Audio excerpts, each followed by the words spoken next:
నిరీక్షణ న్యూస్కు స్వాగతం. నేను మీ మ్యాజిక్ రాజా. గోదావరికని సంజయ్ నగర్కు చెందిన కండె రామస్వామి ఇటీవల ప్రమాదంలో కాలు కోల్పోయి చికిత్స పొందుతూ 2 రోజుల క్రితం మృతి చెందాడు. విషయం తెలుసుకున్న బీఆర్ఎస్ పార్టీ రాష్ట్ర నాయకులు వ్యాల హరీష్ రెడ్డి స్పందించాడు. శుక్రవారం పార్టీ నాయకులను మృతుడు రామస్వామి ఇంటికి పంపించి ఆ కుటుంబానికి తక్షణ సహాయంగా 10,000 రూపాయల ఆర్థిక సహాయాన్ని అందజేశారు. కుటుంబ సభ్యులను, పార్టీ శ్రేణులను ఓదార్చారు. ఈ కార్యక్రమంలో టీజీవీకేఎస్ ఏరియా ఉపాధ్యక్షుడు వడ్డపల్లి శంకర్, పార్టీ నాయకులు జాహెద్ పాషా, కోదండరామాలయం ఆటో యూనియన్ అధ్యక్షుడు Botta Srinivas, Ramagundam corporation auto union మాజీ అధ్యక్షులు ఈర్ల ఐలయ్య, బీఆర్ఎస్ నాయకులు పల్లె సురేందర్ తదితరులు ఉన్నారు. ఆటో డ్రైవర్గా పనిచేస్తూ అట్లాగే బస్తీలో అనేక కార్యక్రమాల్లో కూడా అంటే చిన్నప్పటి నుండి మొదలుకొని అక్కడ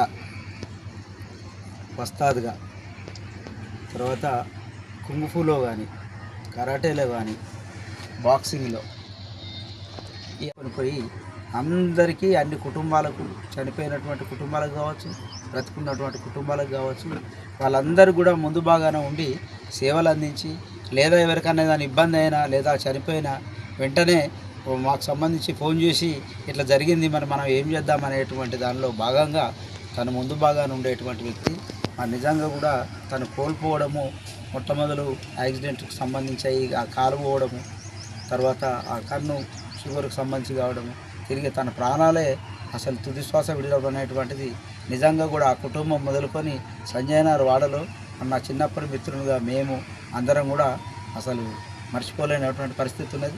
దీన్ని పురస్కరించుకొని ఏదైతే ఆటో డ్రైవర్గా తను పనిచేస్తున్నటువంటి మన మిత్రులు, అట్లాగే మేముగా వారిని జావేద్ పాషా గారిని సంప్రదిస్తే మరి ఏదైతే సహాయకులుగా ఈ రోజులలో మరి ఆ కుటుంబాలకు సేవను అందియాలనేటువంటి దృక్పథం కొద్దీ మన బీఆర్ఎస్ రాష్ట్ర నాయకులు వ్యాల హరీష్ రెడ్డి గారు మరి నిజంగా కూడా నేను ఆ కుటుంబానికి వెన్నంటి ఉంటా, తప్పనిసరి ఆర్థిక సహాయం చేస్తా ఇదని చెప్పేసి అని వెనువెంటనే వారు ఒక మాట అడగగానే జావేద్ పాషా గారి ద్వారా వెంటనే అట్టి ఆర్థిక సహాయాన్ని పంపించడం జరిగింది.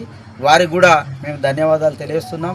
ఇటువంటి కుటుంబాలను ఆదుకోవడం అయిందని చెప్పేసి అంటేనే ఆ కుటుంబంలో ఉన్నటువంటి మొత్తంగా ఒక 100 మంది అందరికీ కూడా ఇటువంటిది పేరున గుర్తెరిగి ఉంటారు కాబట్టి వారు కూడా ఇటువంటి సహాయాలు ఎన్నో చేయాలని చెప్పేసి అని, అట్లాగే వారి రామస్వామి గారి ఆత్మకు శాంతి చేకూరాలని చెప్పేసి అని వారు ఏదైతే మాకు చెప్పడం జరిగింది, ఆ కుటుంబానికి నేను రాకుండా మీరు ఆర్థిక సాయం చేసి వారి కుటుంబానికి ఆత్మశాంతికి చేకూరాలని చెప్పేసి అని, వాళ్ళ కుటుంబాలు కూడా మంచిగా ఉండాలి, మిగిలినటువంటి వాళ్ళు ఆయుర ఆరోగ్యాలతో సుఖ సంతోషాలతో ఉండాలి అని చెప్పేసి అని కూడా తన సందేశాన్ని పంపించినటువంటి దాన్ని గుర్తు చేస్తూ రామస్వామన్న రామస్వామి.